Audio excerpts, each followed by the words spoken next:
Can you see the presentation? And Rajalakshmi, please mute. Okay, so we'll start by with the Guru Brahma Guru Vishnu mantra and Very Asato clear. Ma Satgamaya together. With your mics on mute, let's chant together.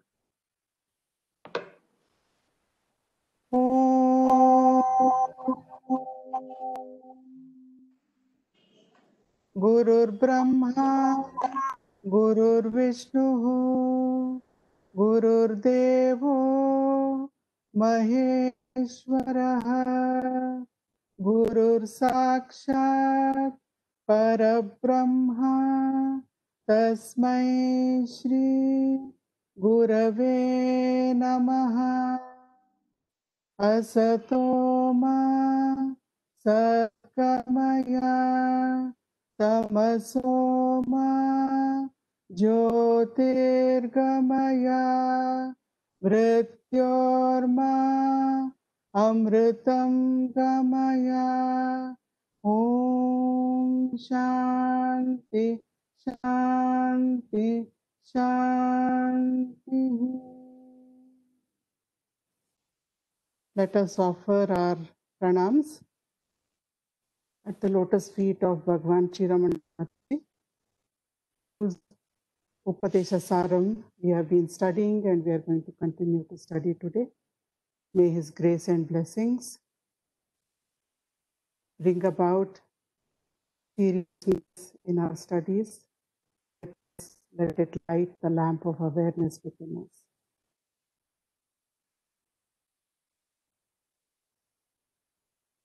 I also offer my pranam to Sri Narasimha Prabhuji, who is guiding me on the path of Atma Vichara.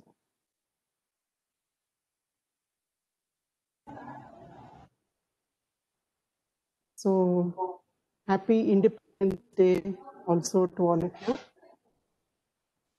The day that our country, India, became free. Now we are also studying Upadesha Saram with the intention of freeing ourselves from the limited belief that I am the body, mind, and intellect. So let's chant the Upadesha Saram Loka 16 together. And everybody mute, please. Ravi, can you please mute everyone? Ravi, can you please mute everyone, all the participants? Thank you. दृश्यवारितं चित्तमात्मनः दृश्यवारितं चित्तमात्मनः चित्वदर्शनं तत्त्वदर्शनं चित्वदर्शनं तत्त्वदर्शनं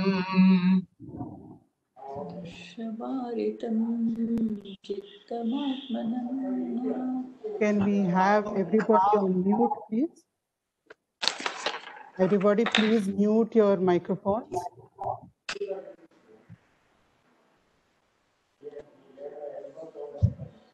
So, last time,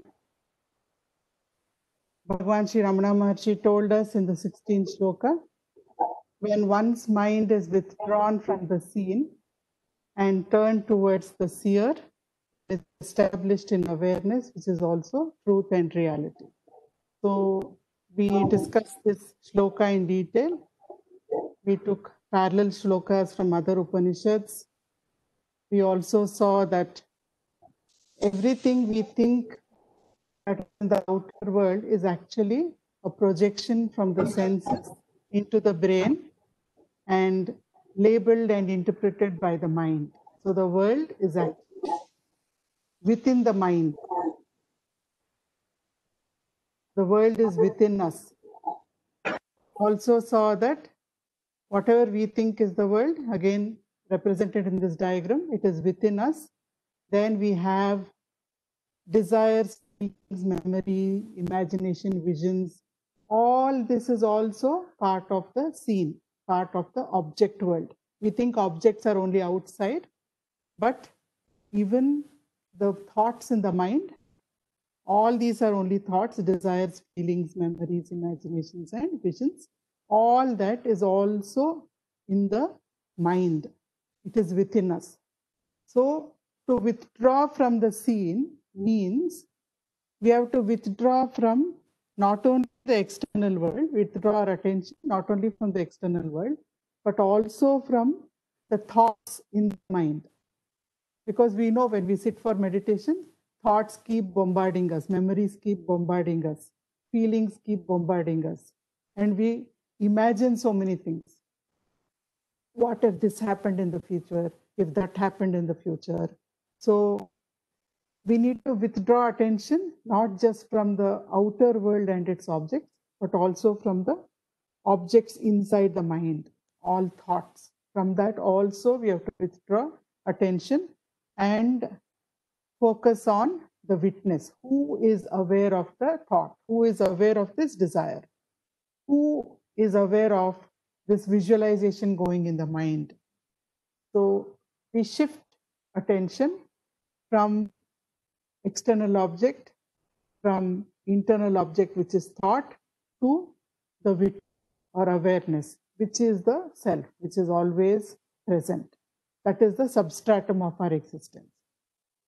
Just doing a recap of last time's talk, we took some parallel shlokas from Mandukya Karika and Bhashya on the Mandukya Karika, and we said withdrawing the mind is like the tortoise withdrawing its limbs.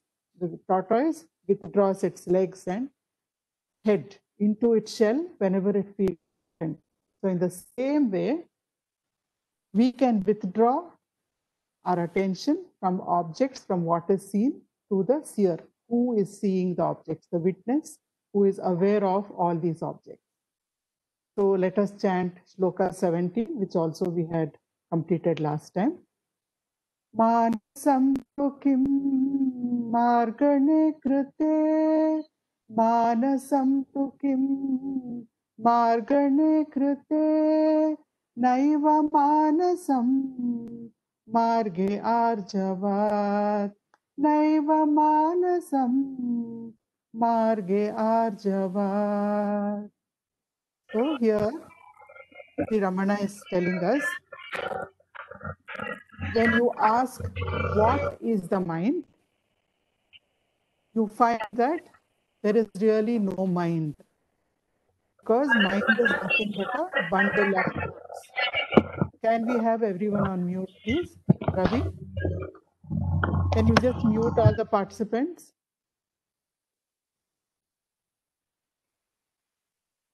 So we understood a great secret last time.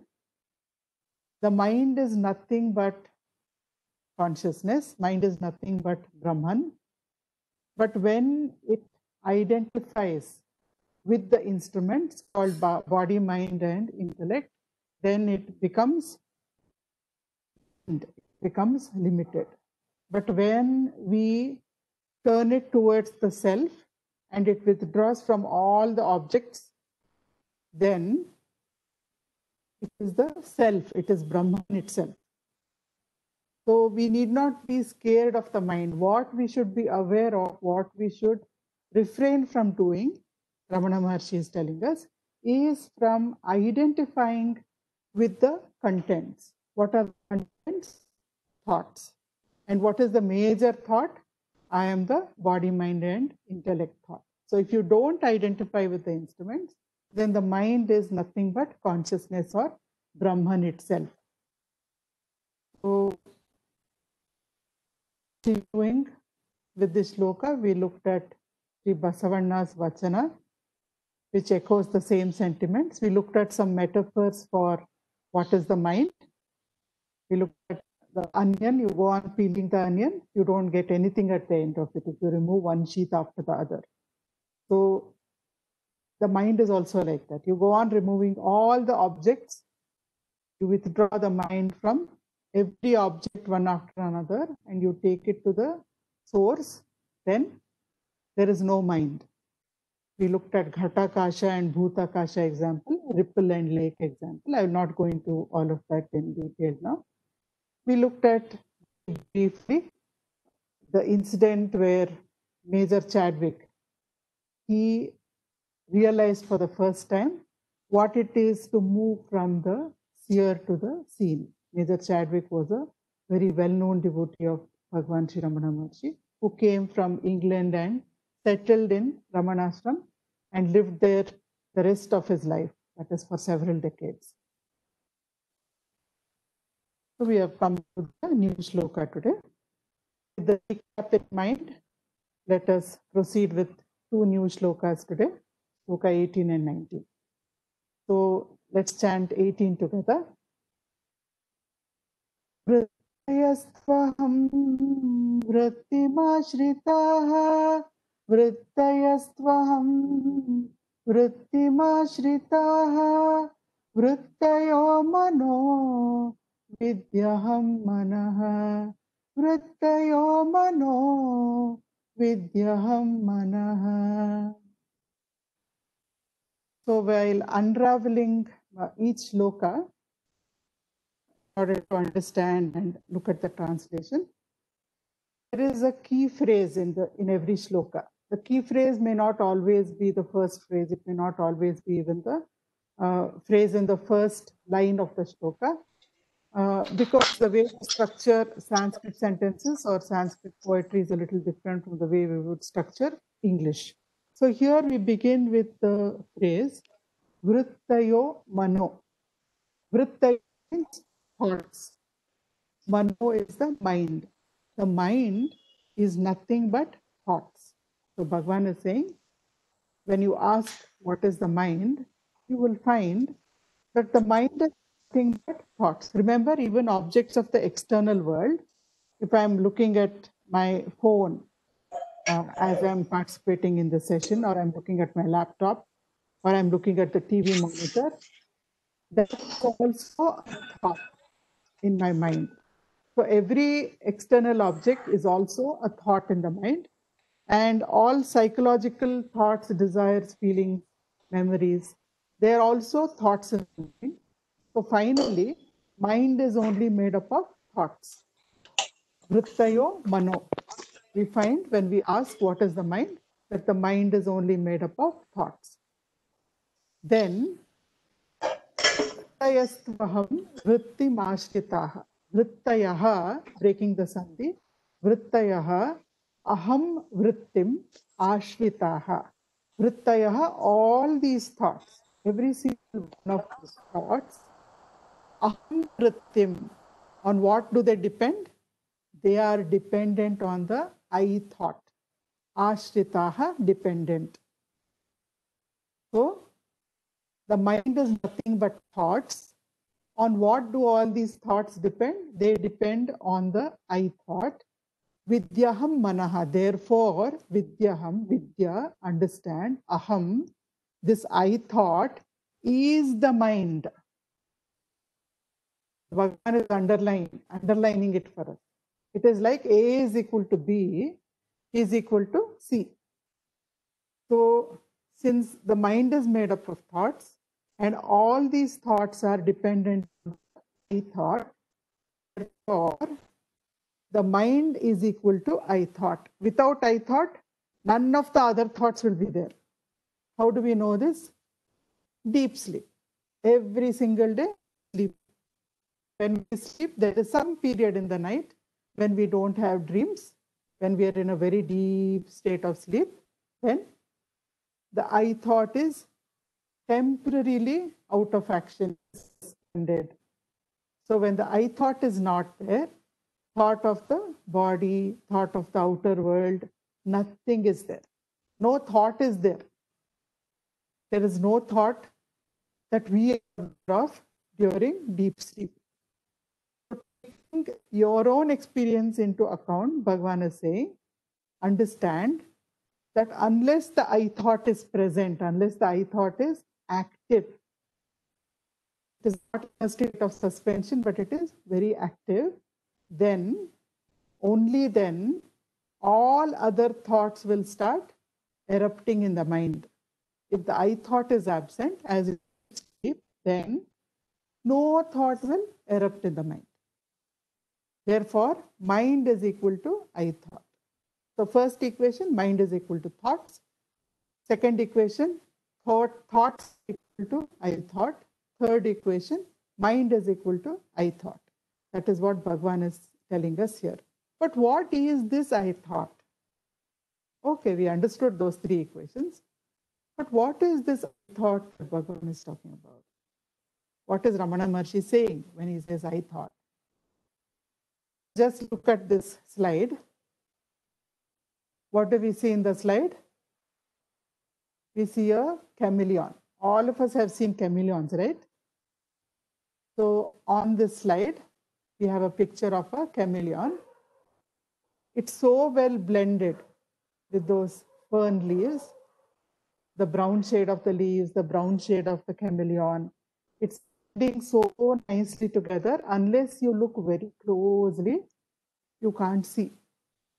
You can't make out that there is a chameleon there. In fact, I had to pick bad pictures so that we could make out. There are so many nice pictures on the internet where it might take you 2 minutes to find out which part of that picture is a chameleon. I thought that will be very difficult for us during this session. So I have taken some actually not so well camouflaged pictures. Now here we see chameleon amidst green leaves has changed its color to green with a bit of yellow. Then here it's become bluish green with gray or brownish gray, which will go with the trunk of the trees. And we have a little bit of yellow, where we have yellowed leaves and all that. There are 2 or 3 very nice videos on the internet, but I could not download.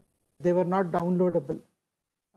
So quickly the chameleon changes its colors. The minute it touches some surface, it has a lot of a kind of crystals on its body, which can change color. So the same shade as the object on which it's placing its leg, from the point of contact where the foot is resting on the trunk, the same color will start flowing. And if it is resting on 3-4 different colored surfaces, you will find one part of the body is one color, another part is another color. So each one is blending in with that particular object. It's amazing to watch. You could go online and see if you're interested. Here we see same chameleon has become red and yellow because it's in the middle of red and yellow flowers. So why are we looking at pictures of a chameleon? Because I thought is very difficult for us to identify. We talk about it. It's nice to talk about this belief or this thought that says I am the body, mind, and intellect. But when we actually try to pinpoint that thought, where is it? It becomes a very difficult task because it camouflages itself so well. So I'm sitting here, I might say, I'm feeling very thirsty. I want to drink some water. So here also I thought is there. As what is it camouflaged? It is camouflaged as I am the body. I am thirsty. So it is saying I am the body, implied. Now, after a few seconds, I might think, today somehow I'm feeling sort of happy from the morning. I don't know why. Nothing particular happened. I've been at home, I've just done all the regular chores, etc. But for some reason, I've just been very light-hearted, very happy from the morning. Again, I'm saying I. But now with what am I identifying? Emotions, feelings, where do they appear? They are thoughts that appear in the mind, inside the mind. So I'm identifying with the mind.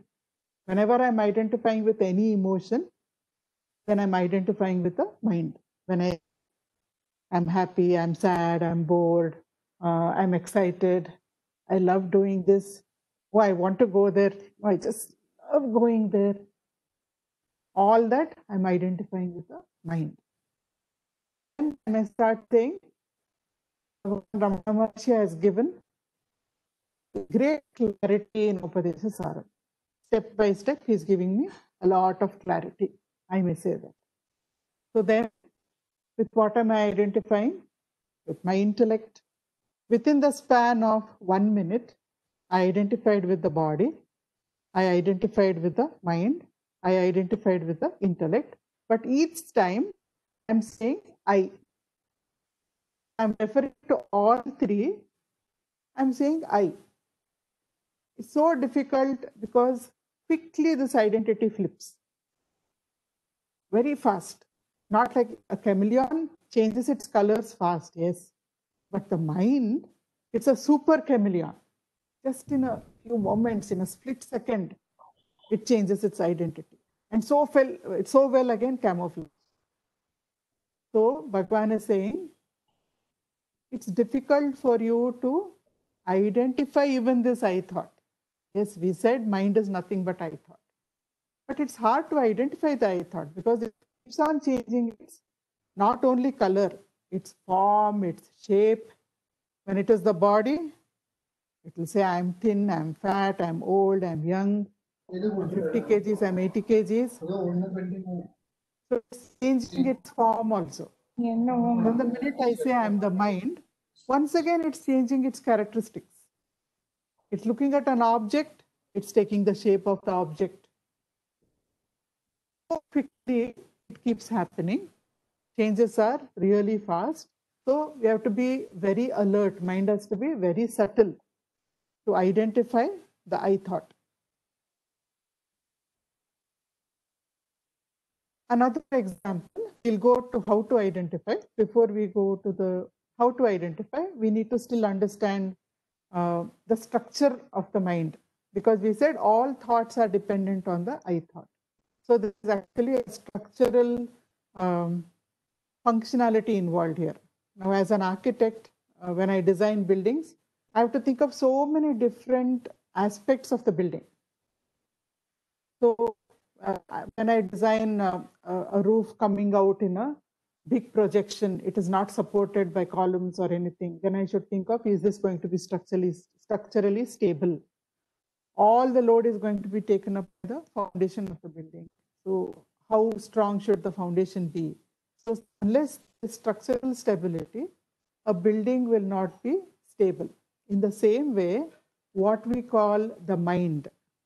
Remember, mind turned towards the self is nothing but the self. The mind turned towards the instrument and identifying the instruments, that becomes the limited mind as we know it.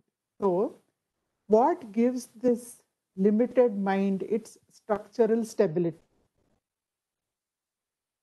If I'm building a new building, I want it to be strong, so I'll make sure all its structural elements are very strong.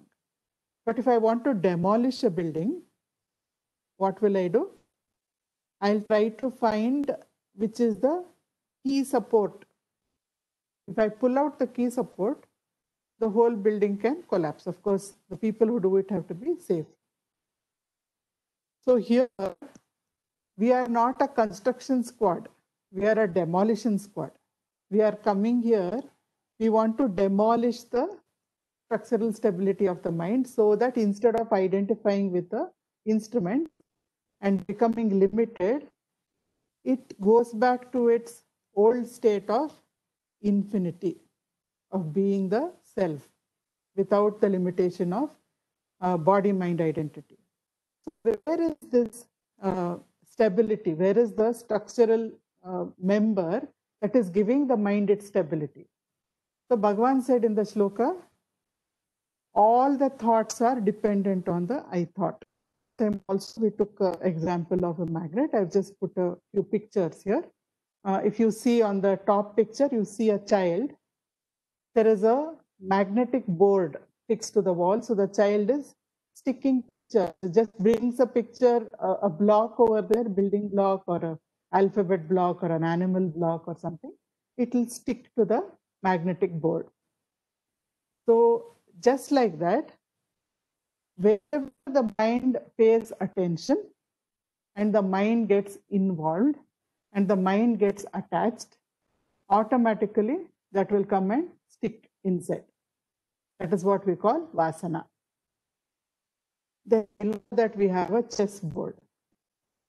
We have these traveling chess boards, no? So an entire king, queen, and the army are there stuck to that chess board.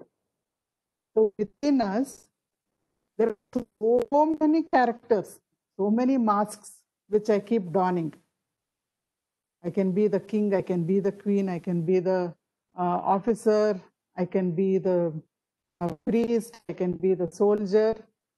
So quickly, like a chameleon, I keep on changing my roles inside. But all of it is happening only because of the I am this, I am that, something else. So that is all we are identifying with roles. Okay. I believe there's a question in the chat window about I thought. Can someone read it out? If I have to go to the chat window, I have to exit my presentation.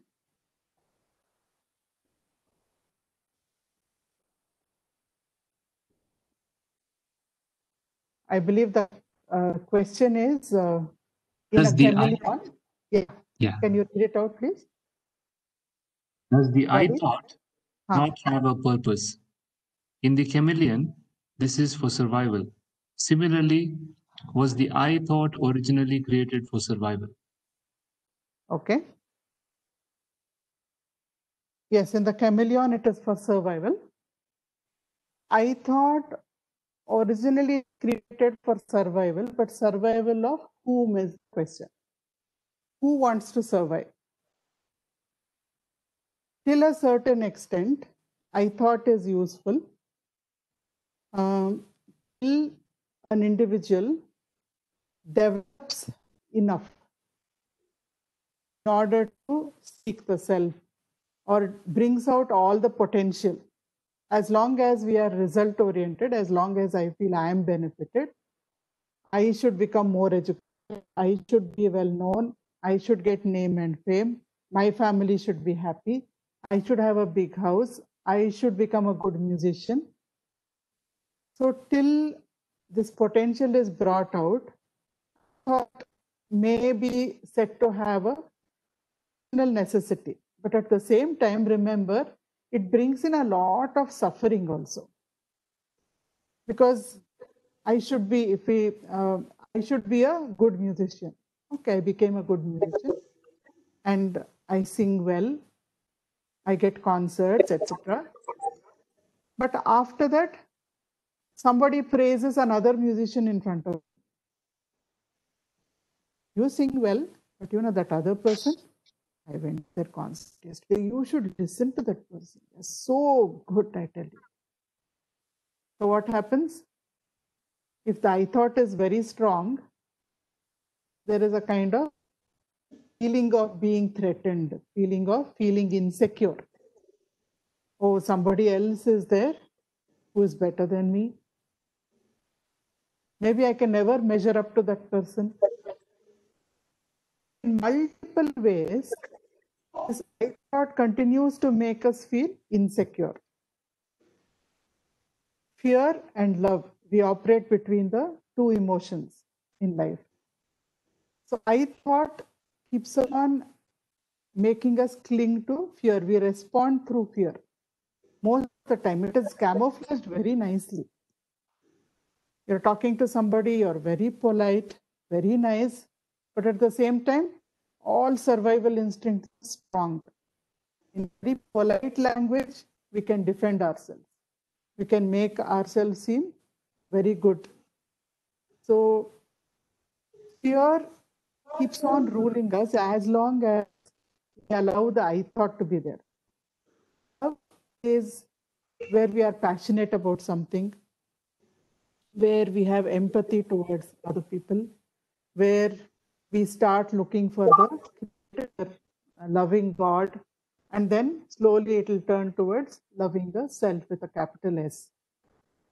So journey from fear to love, you can say, is journey of life. Karma also pushes us in the same direction.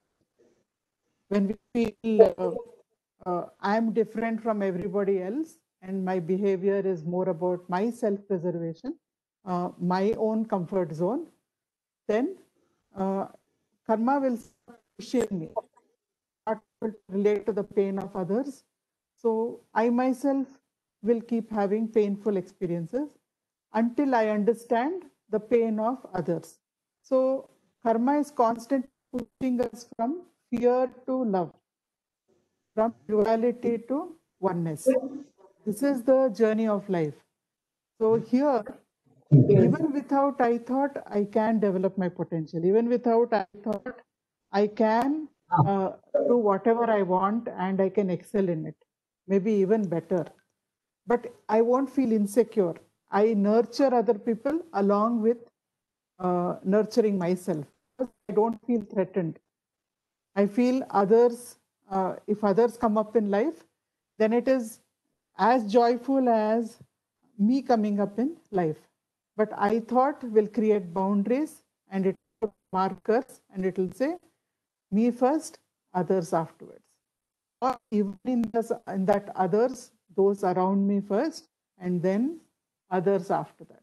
So I thought keeps on keeps us in this prison of fear. Survival comes only when there is fear. So if a chameleon, for instance, was not feeling threatened at all, it would not need to change its colors. But because we feel threatened, we keep changing our colors. So it is good to some extent. We can say functionally it is good, but after that, it is actually it is the bane of our existence, you can say, because it makes us limited. What is first helping us to bring out the potential later makes us more and more limited instead of allowing us to expand. After we have expanded to a certain point, we can't expand anymore. So we are saying that about the structural stability of the mind. This I thought has a kind of magnetic quality. There is one more question, Vani. Yeah. Relating to what is a form of consciousness and where is it located in the body? Because it will then help to focus on the self. Consciousness has no form. Consciousness is formless. It has no form, but as long as we identify with the body, if you remember, we went to a shloka in Bhakti Yoga where we said Hristhale Manaha Swasthata Kriya. That means in the body, as long as I identify with the body, I feel I am the body, I can look for a locus, and that locus is the point where I say I. When I point to my chest, I intuitively touch a spot on my chest, which is called the spiritual heart, which Bhagavan Sri Ramana Maharshi calls the spiritual heart. So we can focus on that. We have done that meditation also during that session, focusing on the spiritual heart helps to still the mind. But otherwise, in actuality, consciousness is everywhere all the time. It has no shape, it has no form, it has no limitations. So with that, I'll just come back to the talk. Again, instead of one more point is, instead of I thought, one should have love thought or no thought is another One should question. have no thought. Every thought is a limitation. Every thought limits us to a single point, whereas in actuality, we are formless. We are everywhere all the time. That's our identity.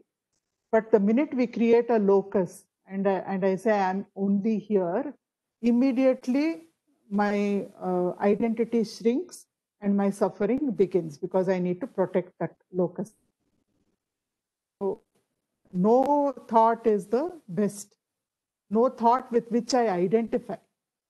I might have a thought for the sake of carrying out a task. I should not identify with any thought and say, I am this. Then trouble starts. Love is the natural state of the self. We need not cultivate it. It's our true nature. Because consciousness is one substratum in deep sleep. Deep sleep is very close to the self state, except that in deep sleep, I am not aware that is my true nature. That's the shortcoming in deep sleep. So it is like that. We are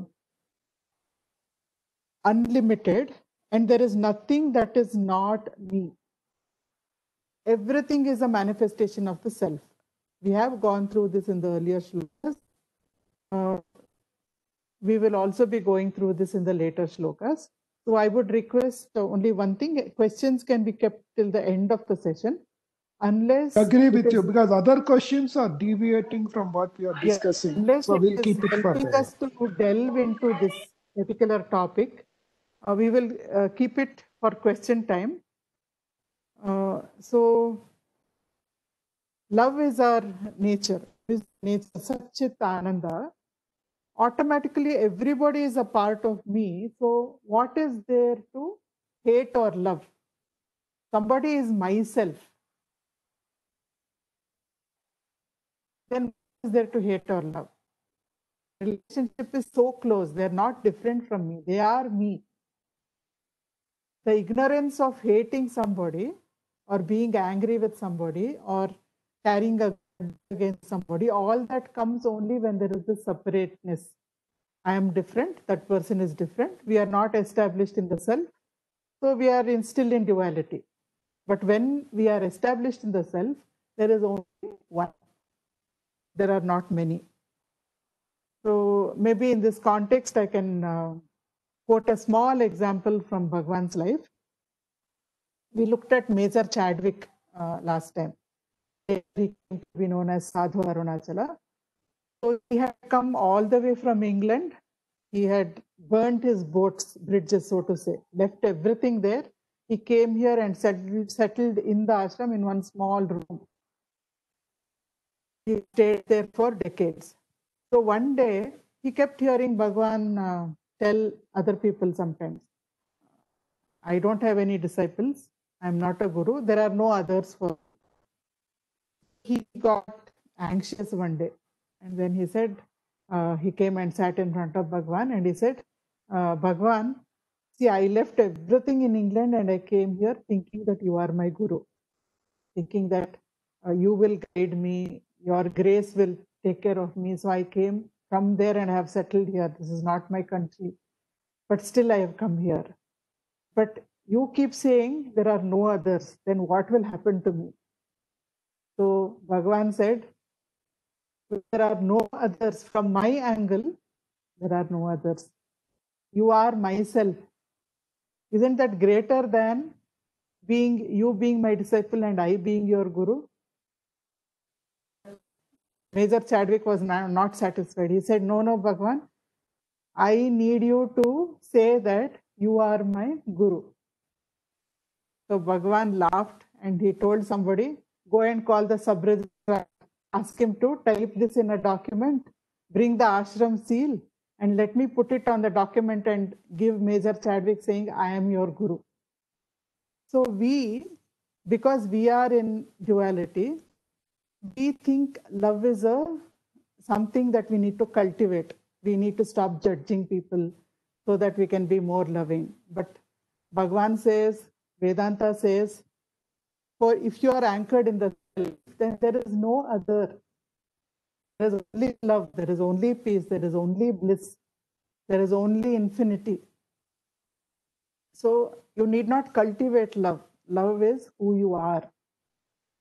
So with that question put aside, we come back to this.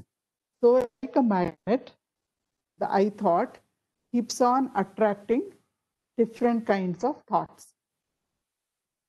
And these thoughts may be in the outside world, we feel it is outside us, or we may feel it is inside us. Every role that we need to play the role of so many people, isn't it? We need to be a father or a mother, a spouse, a grandfather, grandmother, colleague, boss, employee, neighbor, We are a child to our parents. So many multiple roles. We need to keep playing these roles. But the problem starts when we identify with the role and we say, that is me. I'm the boss. Being a boss is my role. But instead of that, I say, I am the boss, or I am this, I am that, then we start suffering.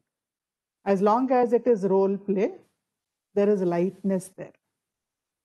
Suffering is not there.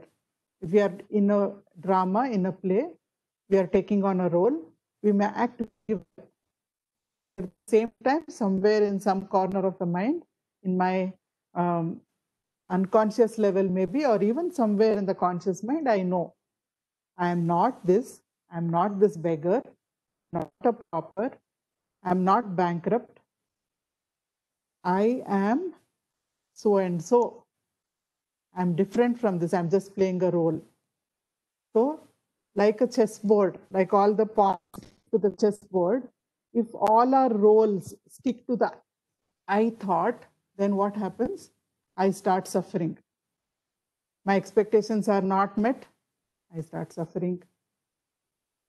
Something I want to accomplish, I'm not able to accomplish, I start suffering. But if I don't identify with the role, in fact, I'm able to see more clearly how I should handle this situation, or how I should handle this relationship, or how I should help or motivate somebody who is under my charge to perform better.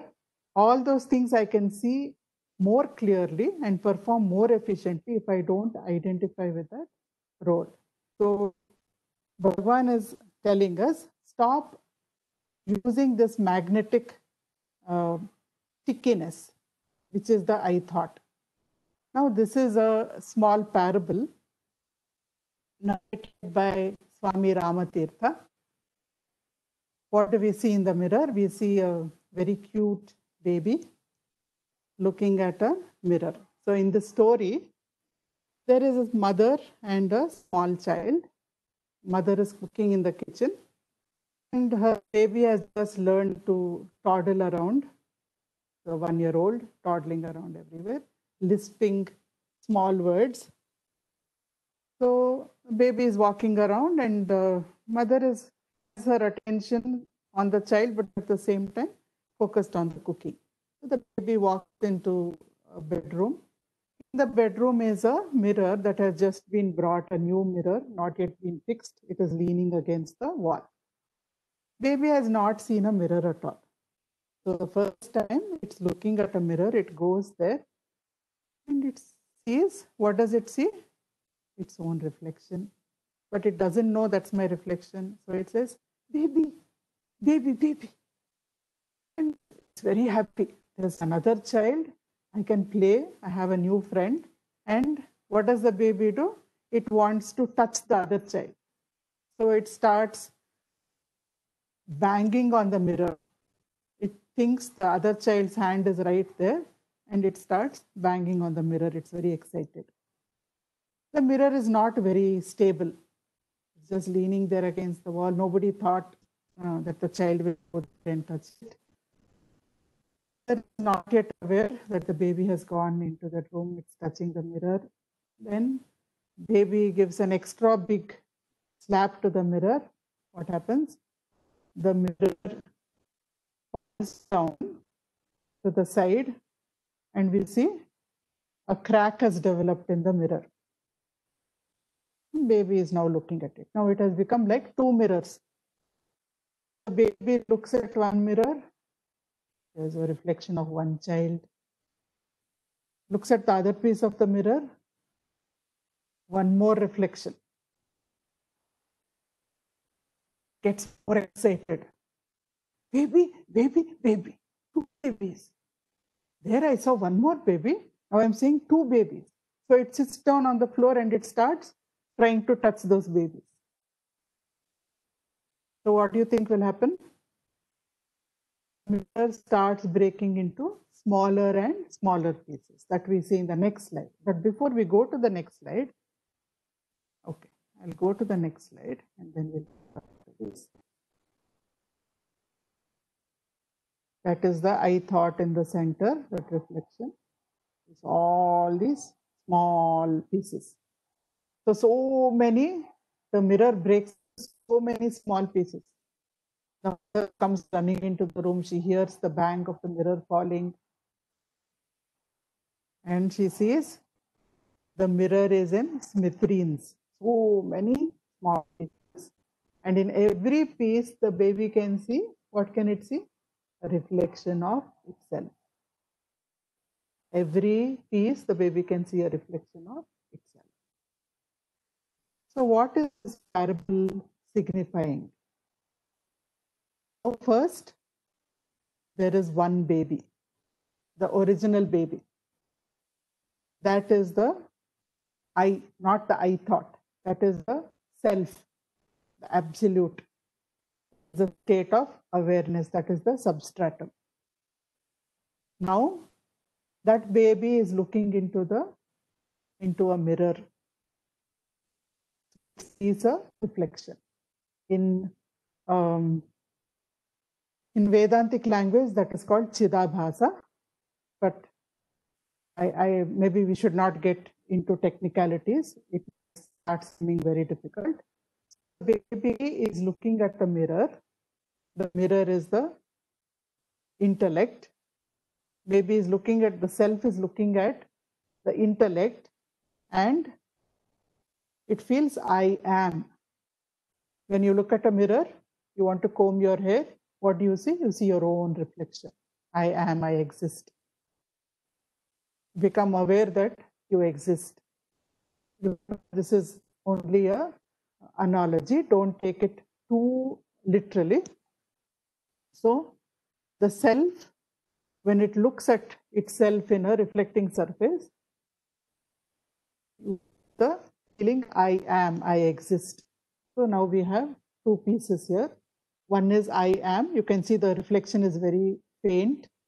And in the other one, other piece, you have a strong reflection called that I thought or I am BMI. So this you can understand, it's a daily experience for us. When we wake up from sleep in the morning, or you've had a very deep nap, and you, as you're waking up, what happens? First, you just become aware, I exist, I am. This is a very fast process. I'm breaking it up into slow motion.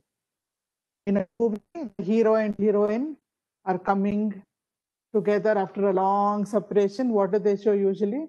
Slow motion. They're coming towards each other in slow motion. So like that, I am breaking a very split-second process into step-by-step process so that we can understand. So the minute we wake, we start coming out of the sleep state. For a second, there is a feeling, I exist, I am. Then that I am moves outwards and it starts attaching itself to objects. What is the first object I attach myself to as soon as I wake up? Body, mind, intellect. I am this body. I am so and so. I have the next.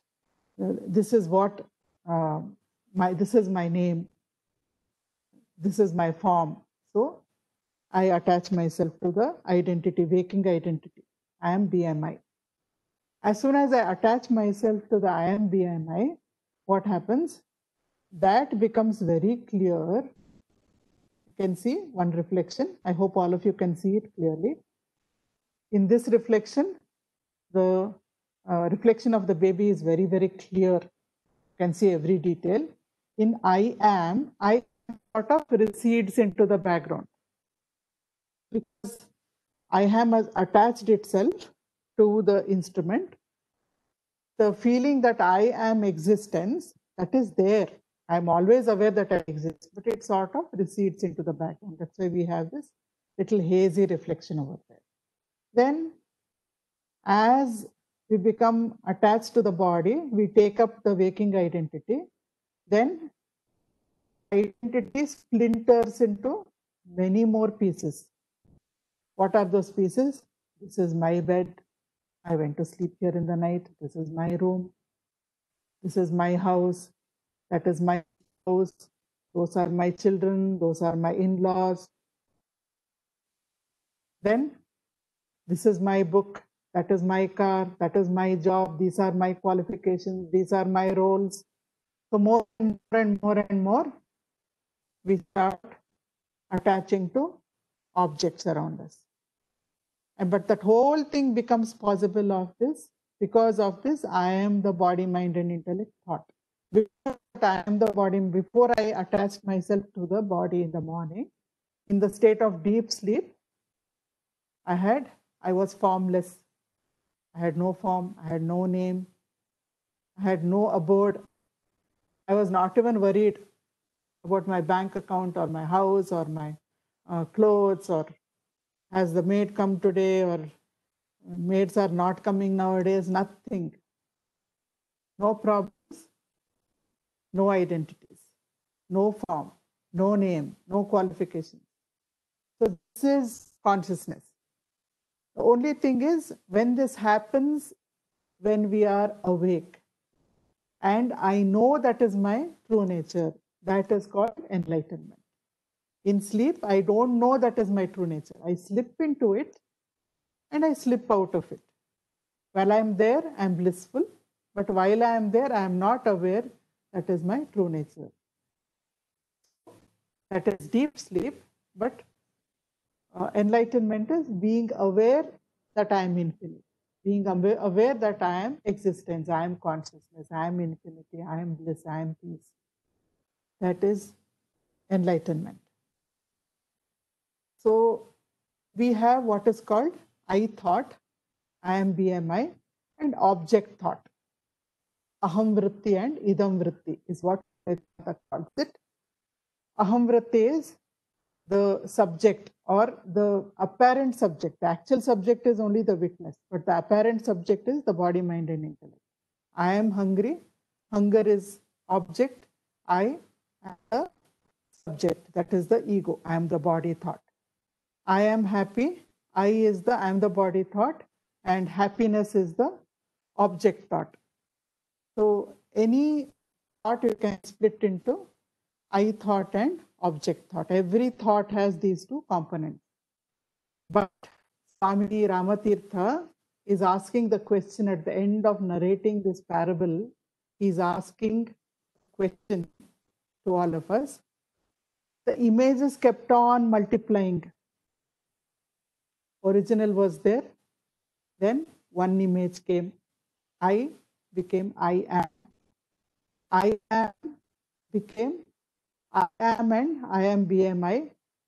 I am BMI became this entire world.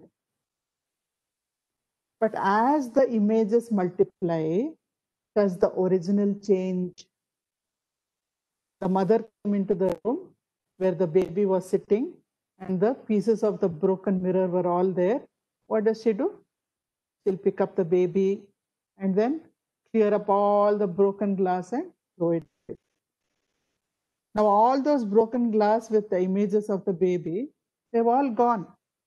Has anything happened to the baby? Nothing has happened to the baby. Baby is as it is. So even when the I thought goes away, even when all the multiple thoughts of all our roles, all our multiple identities, when all of them go away, what happens after that? Only the self is left. The self was always there. Without the baby, there could not have been any of the reflections. When all the reflections go away, the baby still remains as it is, unaffected. So here Swami Ramatirtha is telling us the relationship between I thought and world thought and the original, the self. The self manifests as the body, mind, and intellect. The self manifests as the world. Every single thing in this manifested universe is nothing but the self. But if you remove all that, still what is left? If you remove the manifestation, what is left is still the self. That is why we chant पूर्णमदः पूर्णमिदं पूर्णात् पूर्णमुदच्यते पूर्णस्य पूर्णमादाय पूर्णमेवावशिष्यते. So this is what we are learning in this parable. Shloka 19. Let's chant it. Ahamayam kuto bhavati chinvatah. Ahamayam kuto bhavati chinvatah. Aipatatyaham nija vicharanam. Aipatatyaham nija vicharanam. Here we start with chinvatah, the last word in the first line. Chinvataha means investigation. When we inquire, when we investigate, aham ayam kuto bhavati. Kuto is how does, how, or from where. Aham, this I am, this I, aham is I. From where does this I thought arise? Bhavati means arise. So, when we inquire or when we investigate, from where does this I thought arise? Then, I patatyaham, that I thought just vanishes. It disappears. Nija vicharanam. This is true self-inquiry. So after realizing all thoughts are dependent on the I thought, and I thought is the mind. Mind is made up of thoughts. Thoughts are dependent on I thought.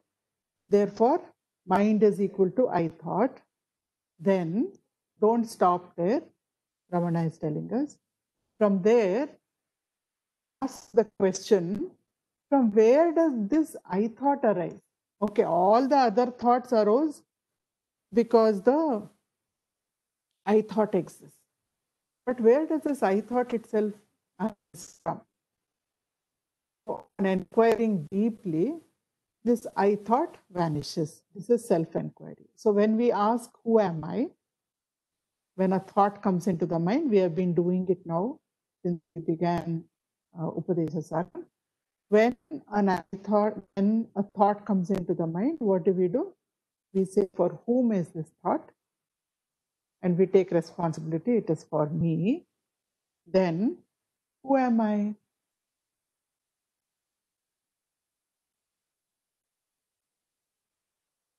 So when we ask the question, who am I? The mind has no answer. The mind doesn't know. So it's quiet. We are not looking for verbal answers. We are not looking for the mind to say, I am the self, I am infinite, I am Satchitananda. No. We are just asking, who am I? And the mind is quiet. So Bhagavan says, in that silence, just abide in the silence. For the time being, I thought has vanished. All thoughts have vanished. Just stay quiet.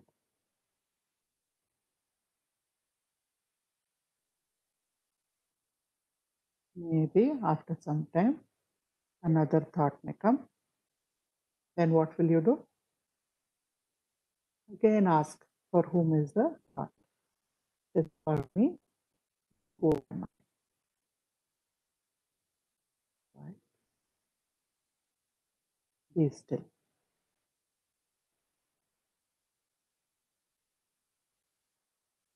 There is also a non-verbal way of doing this. Instead of asking, who am I?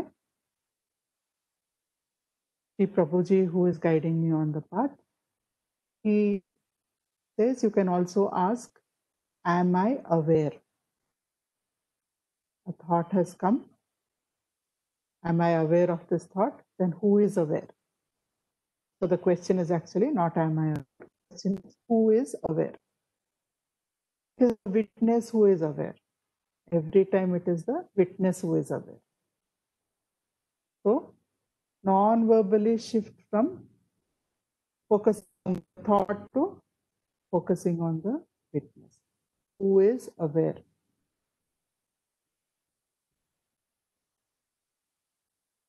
So this can be done during a dedicated time every day, and also any time where we don't need to focus intensely on some task. Task may be mostly physical, like working in the kitchen or cleaning the house or dusting something. Many physical tasks, watering the garden. So be aware. Who is aware of what is happening? Who is the witness here? Identify with the witness. Don't identify with the thought. Usually what do? We quickly identify with the thought. I'm watering the garden. Then the thought comes. 6 months back, I was not doing this. My gardener was coming. Now, who is aware of this thought? If I'm the witness, I am just aware of the thought. I don't identify, I continue. But most of the time, what do? We become entangled in the thought. We identify with it. So I say, my gardener, he went off to the village. I wonder how he is. I should call him up and talk to him. In villages also nowadays, I believe COVID is going. When COVID is going to end, what have I done?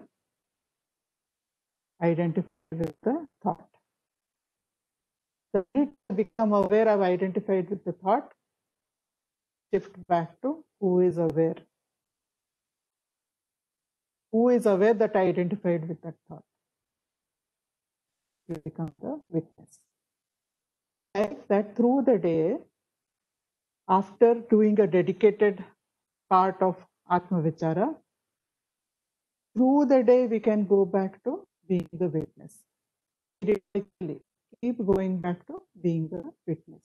So each time we keep asking, then finally it builds up. The more we identify with the witness, this I am the BMI thought becomes weaker. Remember, we are the demolition squad, right? So we want to weaken the main support. How do we weaken? If it's a physical structure, you can hit it, you can bring a JCB and all that, but not a physical structure. So how will I weaken it? By not paying attention to it. By taking away attention and making my attention stay on my true nature. What is my true nature? Being the witness. The more and more through the day, I keep witnessing instead of identifying. Then what happens?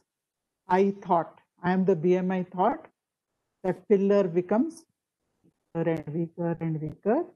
And at some particular point, like Bhagavan is saying, on inquiring deeply, the I thought vanishes. Once and for all, it is gone. Then what remains is the self. Nothing needs to be acquired. Already you are the self. Only I'm holding on to this column, to this false identity, paying attention to it constantly. I'm strengthening it, strengthening it, strengthening it. So because of that, I feel I am bound. I feel I am trapped. I feel I am limited. I feel I am suffering. But if I shift my attention from the BMI thought to I am the witness, I start witnessing more and more and more, then this becomes weak. It gets depleted. It gets malnourished because I am not giving it attention. So the malnourished I thought will one day disappear. And then I don't need to do anything more because I'm already that. What was not me, I have let go of it. That is all that was required. So here, there is a book called Self-Enquiry or Vichara Sara Sangraha by Bhagavan Sri Ramana Maharshi. So in that, it's a question and answer book. In that, in question 14, the disciple asks, what is the real purpose of sannyasa or renunciation? Once you know that if you do away with the I thought, that is the only thing that needs to be discarded. Then we just need to discard the I thought, nothing else.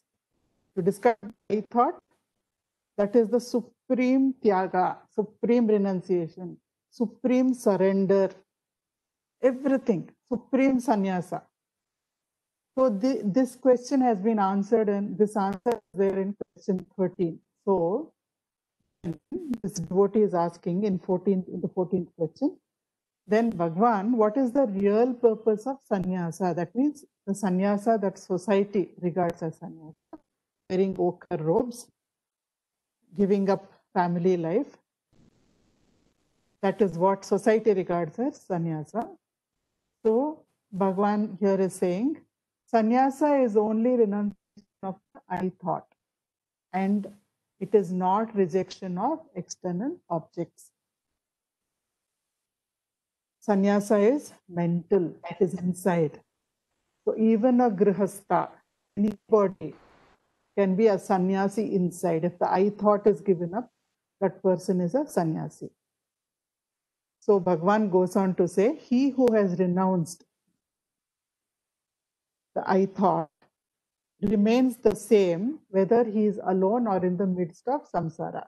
You have heard a saying that says, if you can meditate, you should be able to meditate even in the middle of a fish market. Meditate here means being anchored in the self, being anchored in your true nature. So somebody who has let go of the I thought permanently, he is equipoised. That is what equipoised means. It is not forcibly accepting what you don't like. It is going beyond like and dislike. And you can go beyond like and dislike only when the I thought is gone. So such a person is the same whether he is alone or in the midst of samsara, in the midst of the entire world. When the mind is concentrated on an object, it does not observe nearby objects. Suppose I am working on my computer or my laptop, I have to get my project drawings finished. Somebody is waiting for it. The deadline is very close, so I have to send it. Near me, so many objects are there. I might have brought a cup of coffee or tea to drink. Even that I forget. I don't notice anything that is around me except my drawing and my laptop. That's all. So like that, Bhagwan is saying, the sage may perform any number of actions externally. In reality, he performs none because he rests the mind in the self without letting the I thought arise. Remember, mind is nothing but Brahman. So when you turn it towards the self and you rest it in the self, there is no I thought. I thought is when the mind turns outwards and it identifies with the instruments. You don't, when the mind stops identifying with the instruments because you have through self-enquiry understood your true nature, then externally the jnani can perform any number of actions, but he has no doership. He feels it is happening. We see this in the life of Bhagavan Ramana Maharshi. From morning 2 o'clock in the morning till 12 o'clock in the night, he would be engaged in some activity. But inside, he is not the doer. Outwardly, people who are looking at him will feel Ramana is cooking, Ramana is writing a book, Ramana is proofreading, Ramana is talking to scholars, Ramana is explaining to a sadhak. But in actuality, within himself, he is not doing anything because I thought is not arising at all. So he goes on to say, in a dream, one may feel that appear to fall downwards. You feel you are falling down. But in reality, the person who is sleeping and dreaming is not moving. That person is not falling at all. Therefore, And the reverse of it is also true. The person for whom the I thought has not ceased, who is still identified with the body, mind, and intellect, he may be sitting for hours together in meditation, but till he drops the I thought, he continues to be the doer. The feeling of doership will arise in some subtle form. He may have transcended the grosser forms, but in subtle forms, it will keep arising. Doership can drop only when I thought has been dropped. Thus the wise ones have said. So we have come to this story just to illustrate that sannyasa, with due respect to all sannyasis and to their passion for self-knowledge, we are just differentiating between outward garb of sannyasa and what is internal true state of sannyasa. That is all. So a true sannyasi who has dropped the I thought may actually be a householder. He may be married, he may have children, but he may have no doership. He may be anchored in the self because he has dropped the I thought through self-inquiry. So inner sannyasa is not dependent on social status of whether a person is a sannyasi or not a sannyasi, whether you are wearing ochre clothes or not wearing ochre clothes. True sannyasa is inside, but we respect all sannyasis in society because they have oriented themselves and dedicated themselves to the pursuit of self-knowledge. So in this story, there is a queen and a king. It is supposed to have been an actual story. And the king Shikhidwaja. Shikhi is peacock, Dwaja is flag.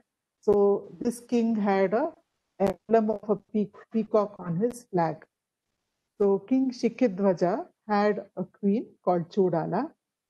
Now, normally people come to spirituality after going through a lot of suffering, looking for permanent answers to questions.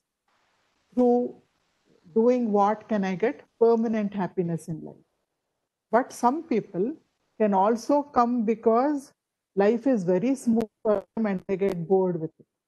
So it is said that King Shikhidwaja and Queen Chudala, they had many decades of very smooth, happy life. They ruled well, they were happy. And over a period of time, they started feeling, is this all to life? There must be something more than this. So both got initiated into spiritual practices of meditation and self-inquiry.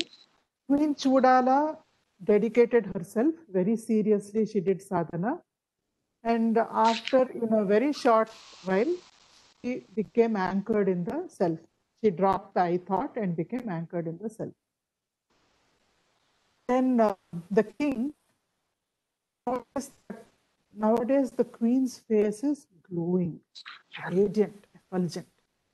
So he talks and he says, of late I'm noticing that it's just glowing with happiness. What is it?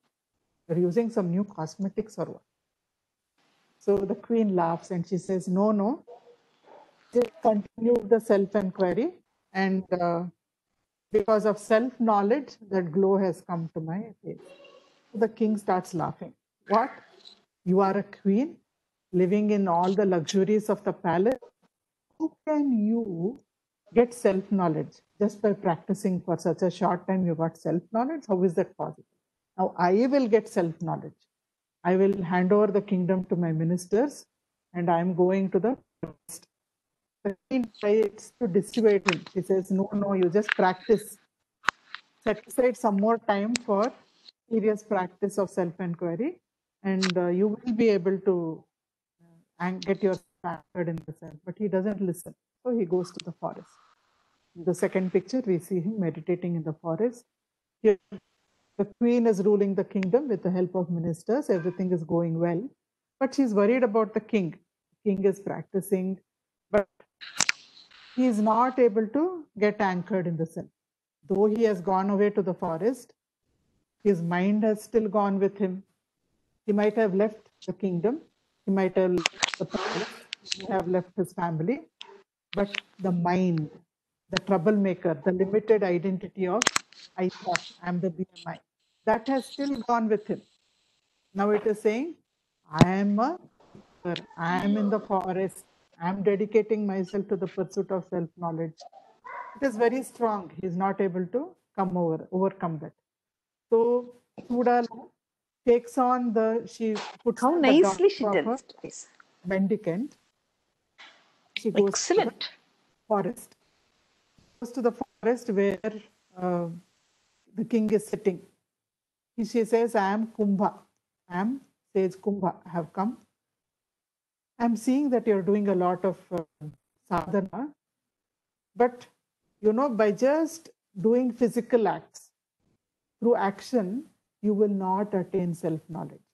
Action, the right kind of action, purifies your mind. It gives you shuddhi, but it will not take you to self-knowledge. Now you have enough chitta shuddhi.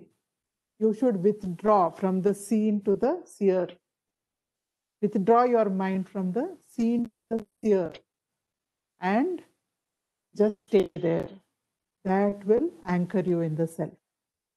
So he does it very seriously. King Shikidvaja follows the advice of Kumbha, which is actually the queen herself. And he becomes anchored in self-knowledge. Then the queen reveals, actually Kumbha is me. It was not any sage. I came in the garb of Kumbha because I felt so bad even after years of being in the forest, you were not able to get anchored in the self. So both of them go back. Both are anchored in the self. They continue to rule the kingdom for several more decades. So what we learn in through this story, you need not be a monk. You can be a grihastha. You can engage in self-enquiry. Sannyasa is eternal. So self-enquiry can be done in the midst of all her duties, like Queen Chudala did. You need not give up anything and go away. Once a devotee of Bhagwan came to Bhagwan and he said, Bhagwan, I have been coming here for so many years, but I don't see any change in myself. So I've decided I'm going away to the Himalayas. I want to do tapasya there. And I want to take sannyasa. I want to give up my family, my job, everything. And I want to go to the Himalayas. So Bhagwan says, okay. Let us say you take sannyasa, you give up your family, you give up your job and go there. Can you give up your mind? Can you give up your identity of I am the body, mind, and intellect by going to the Himalayas? No, right? Stay where you are. Continue with your job. Continue with your family responsibilities. Do self-enquiry seriously so that you can be anchored in the self. Don't think that, remember, your mind comes with you wherever you go. So giving up outer responsibilities, giving up outer objects is not really required for self-enquiry. Self-enquiry, through that we give up the I thought. When we give up the I thought, that is the state of sannyasa. So I just want to end the discourse with two small incidents. We are looking at the photo of Narayana Iyer. He was a staunch disciple of Ramana Maharshi. He came as a skeptic. So when he came to Ramana Ashram, he was brought by a friend. He was a sub-registrar in a nearby town. The ashram was very small, just 3 huts. And he walked in with his friend. Bhagwan was coming out of one hut. And he had vowed, I'm not going to prostrate at anybody's feet. I don't believe in sadhus. I don't believe in sadgurus. I don't believe in great masters. They are also human beings. I'm not going to prostrate to anybody. But When he came in front of Bhagavan after a bit of conversation, he found himself prostrating and he was very embarrassed. He said, my body was on the ground. It was rough, stony ground, just a field. And I'm prostrating at this man's feet. But my mind is protesting, saying, what are you doing? You're a skeptic. You don't believe in all this, right? And then he gets up. Then Bhagavan says, he asks Bhagavan whether there are any books.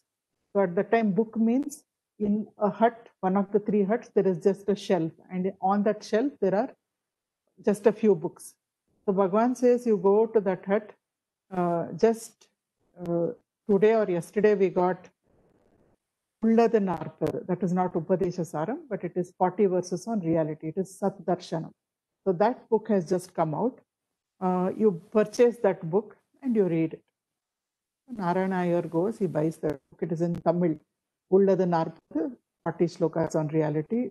Original is in Tamil. And Narayana Iyer is a Tamilian.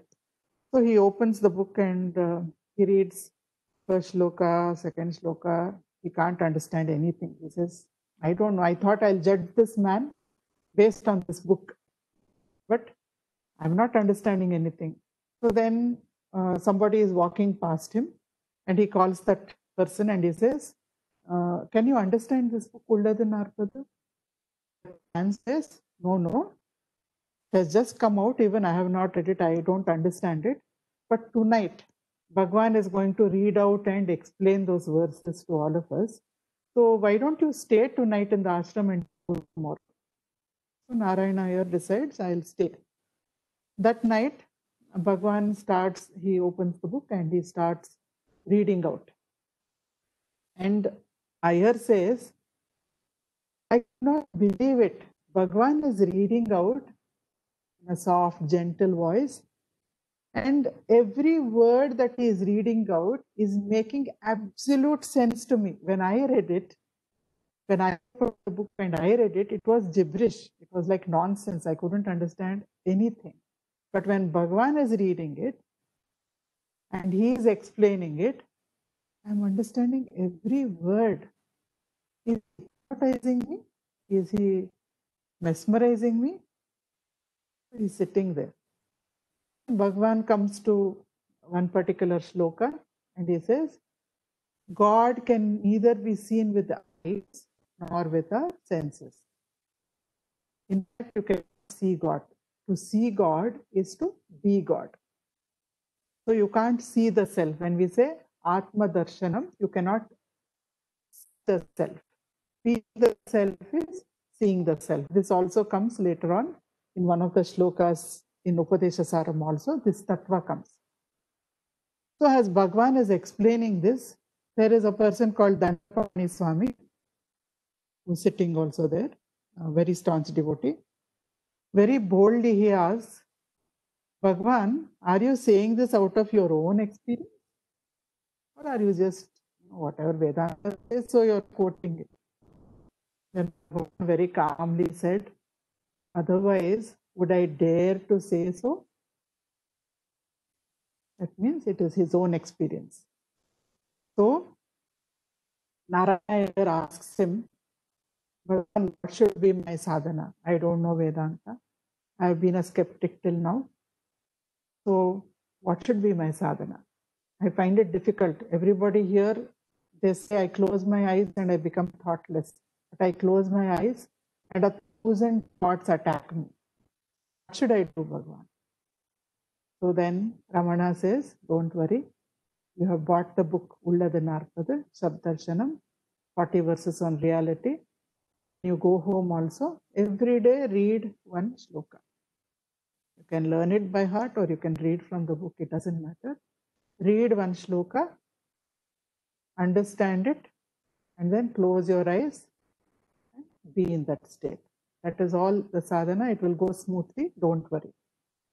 Still, he comes repeated times. So during one of Iyer's visits, he says he was sitting there and a lot of scholars had come with big treatises, discussed with Bhagavan. Bhagavan is explaining to them the meaning of, subtle meaning of certain verses and all that. And those scholars were so happy. And Narayana here is looking at all this, and inside he feels, what is the use of a person like me? I don't know Vedanta. Look at those people. They can spout Vedanta. They know it by heart, huge treatises, and they can quote by shloka, number, chapter, topic. And so useless. How can I get enlightened? So the scholars finish the discussion and they go away. Then Bhagavan turns to Narayana here and he says, what? Nothing, just one word. What? He knows what Iyer is thinking. So Iyer said, Bhagavan, this is what I was thinking. Then Bhagavan says, and Iyer understand, scholarship is only the husk. Book learning and the capacity to repeat scriptures by rote are of no use. If you don't delve within to know the truth, you need not undergo the torture of learning. Then Narayana Iyer says he uttered the most beautiful sentence. Not by reading do you arrive at the truth. Be quiet. That is the truth. Be still. That is God. So actually, the job is simple. We just need to be still, be the witness. You don't need to do a lot of things for self. You have to stop doing and start being. So that is what Bhagavan is telling us here. Actually, the Bible has two significant sentences which Ramana Maharshi used to quote often. Say, I am that I am. I am that. I am Brahman.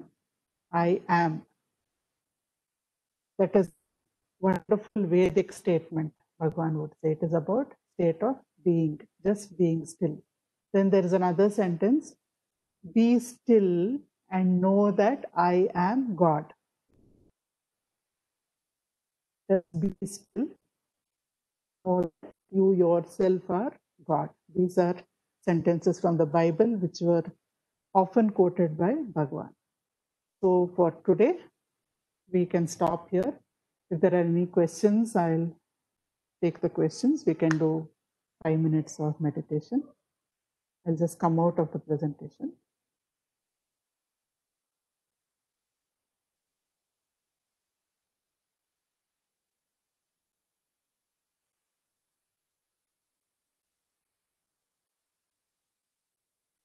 Okay.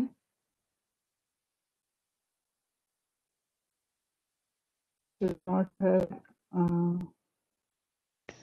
our purpose is to love, is it? But why are we judging always, not loving people? I think we already went into that. Sometimes our thoughts are about others. He is not well or good. How is this I thought? See, I thought is, I thought we should not take literally as I. It means that I am body, mind, and intellect. So when I relate to the thought that I am this body, to that belief, then there are others. When I am not thinking I am this body, there are no others. When I'm anchored in the self, everybody is a part of self only to me. He's not a other person to me. So that is what is meant. When we think of others, are not I thought, we are witness. What is the difference in true nature, self and Brahman? Soul is asking who am I is self-inquiry. So what is the difference in true nature, self and Brahman? True nature, self and Brahman are all synonyms. They're all the same. Soul is something for which there is no Sanskrit equivalent. It is an English word. So we don't use the word soul in Vedanta at all. We use only self. We don't use the word soul.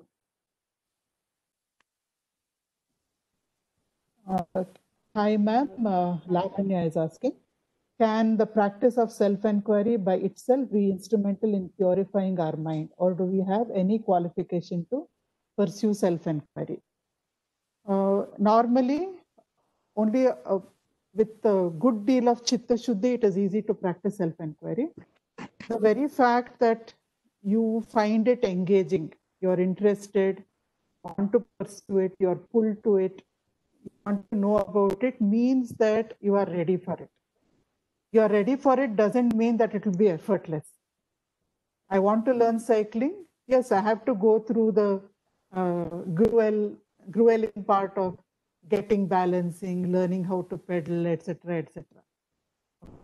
So feeling attracted to a particular path and feeling that this is right for me means that you are ready for it. It also means that you have to work at it, all of us.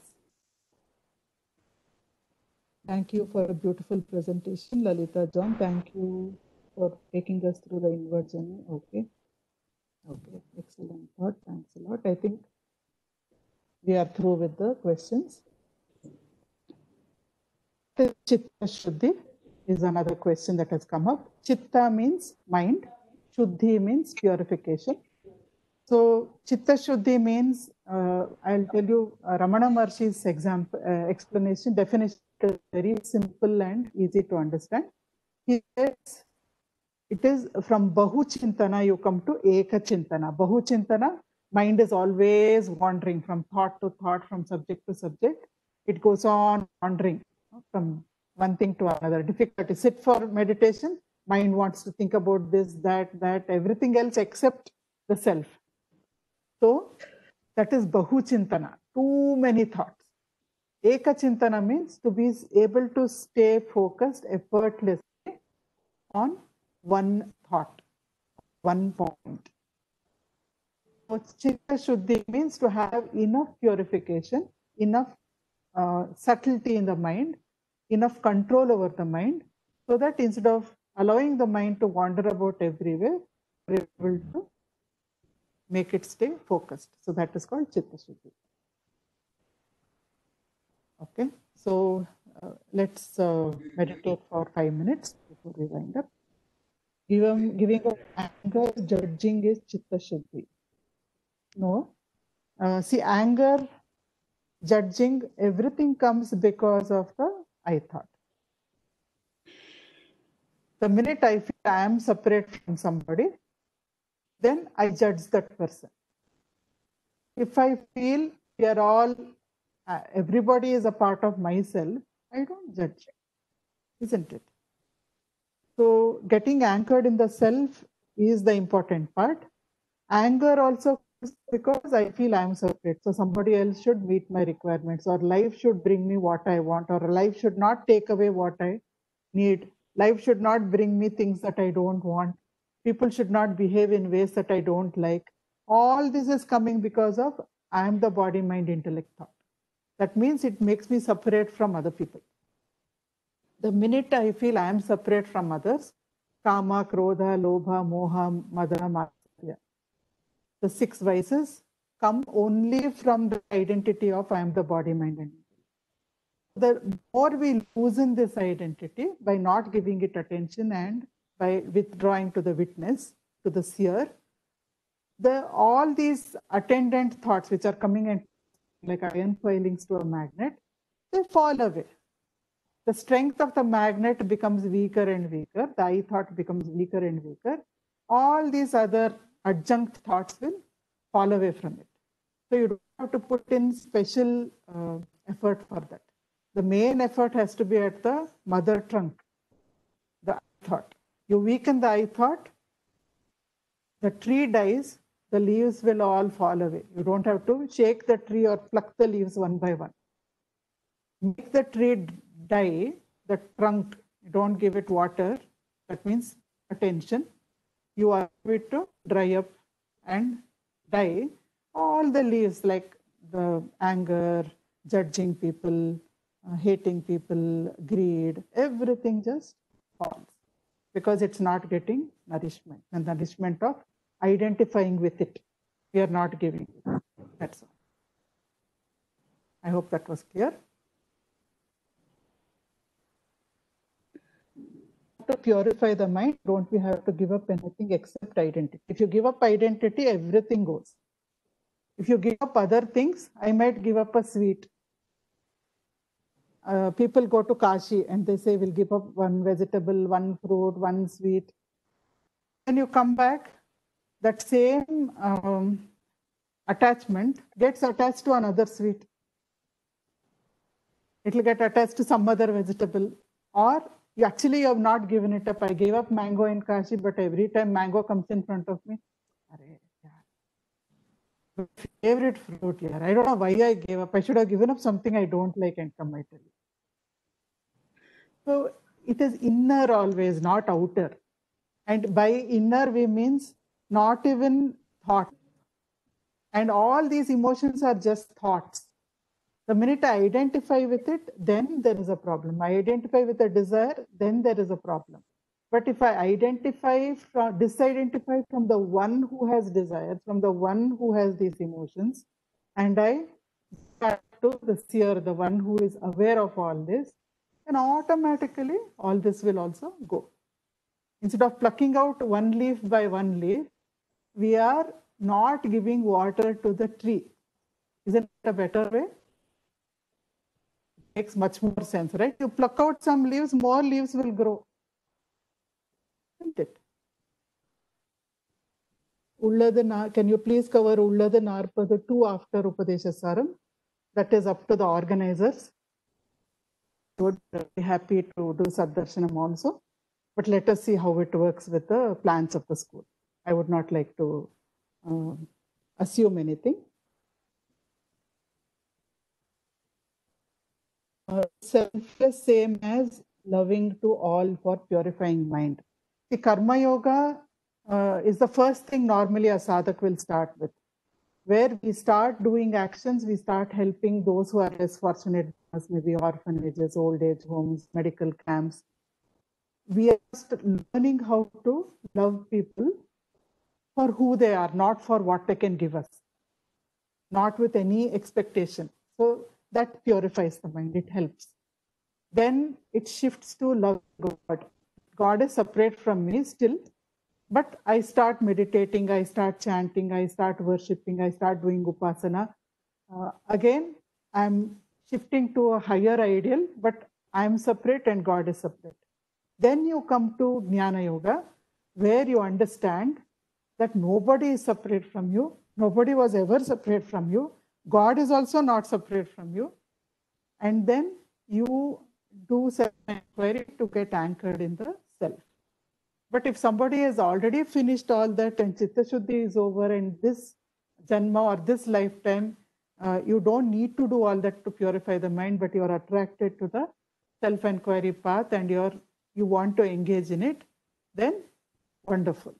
That means you already have the qualification for engaging in self-inquiry.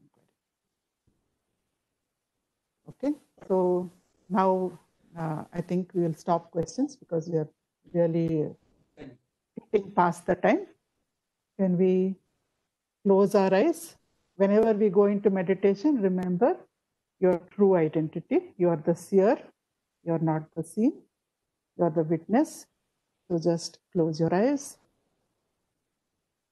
A comfortable meditative posture.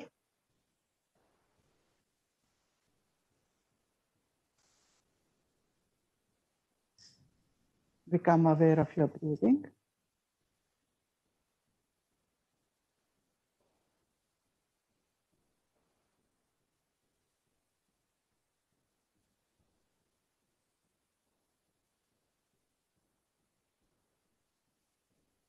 Slow and deep breathing.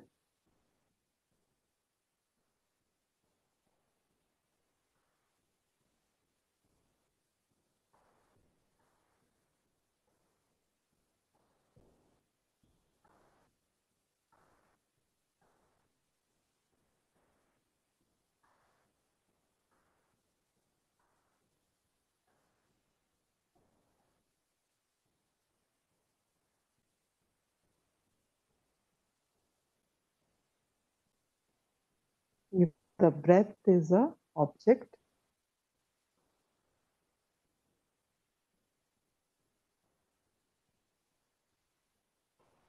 you are witnessing the object called your own breath.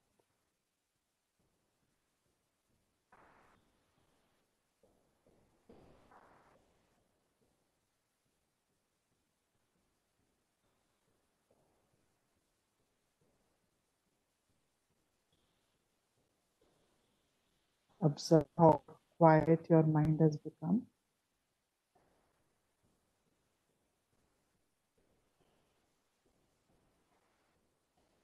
Shift your attention from the breath to the one who is aware of the breath. Identify with the witness instead of identifying with the breath. You may still be aware of the breath, but you are the witness, the seer.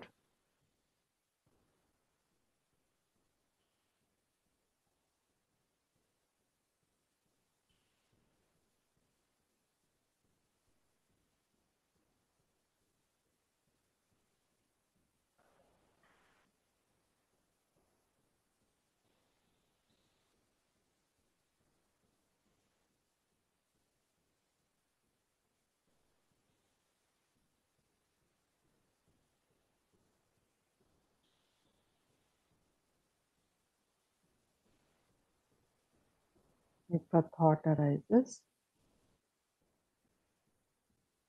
ask who is aware of the thought, or just non-verbally keep identifying with the witness. Shift your attention back to the witness.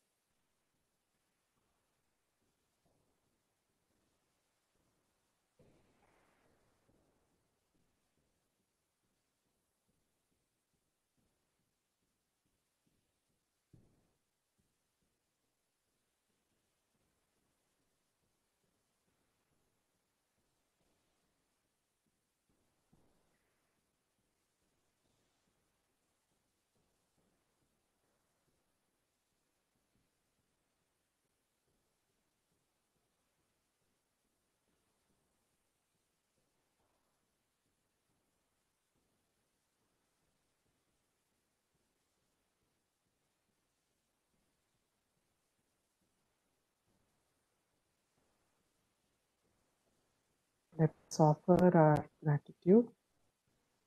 Lotus feet of Bhagavan Sri Ramana Maharshi, the wonderful wisdom that he has shared with us through Upadesacharam.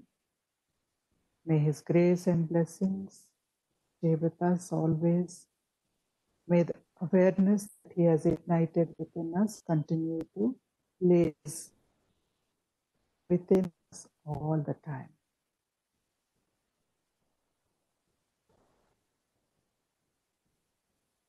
Whenever you feel like it, you can open your eyes. Malti, over to you.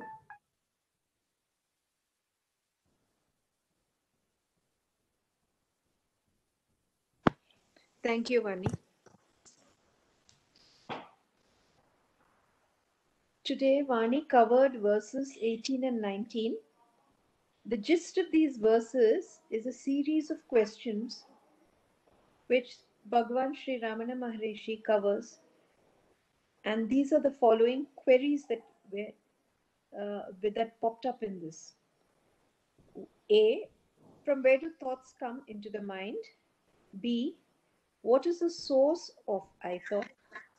C, how can we use this knowledge to our advantage in self-inquiry? And this led to an exploration of the way in which the mind functions and an understanding of its structural dynamics. On behalf of all the participants, the School of Ancient Wisdom, and the organizers, I thank you, Vani, and we look forward to rejoining you next Saturday at 6 p.m. There are a few other programs which may be coming up tomorrow, the details of which will be posted on the WhatsApp of the School of Ancient Wisdom. Now let's all just mute our microphones and chant Loka Samasta. Loka samasta Sukhino Bhav Loka Samasta Sukhino sukhino bhavantu Loka Samasta Sukhino bhavantu. Om Shanti Shanti.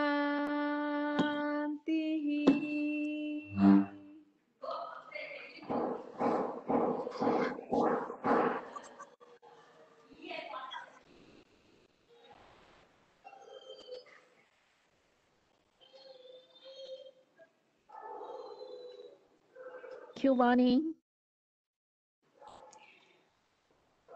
Thank you, Thank you, Sadhini. Vani. Thank you Thank very you. much. Thank you. Loved being a part of the satsang. Lovely having you every Saturday. Thank you so much, Thank you. Vani. Thank you. Thank you, Thank you Meena. very much, Vani. Thank you. Thank you, Rajamanti. Thank you, Vaniji. It was beautiful art. This is Katyayani. Thank you very Oh, much. Katyayani, thank you so much. Thank you. Thank you.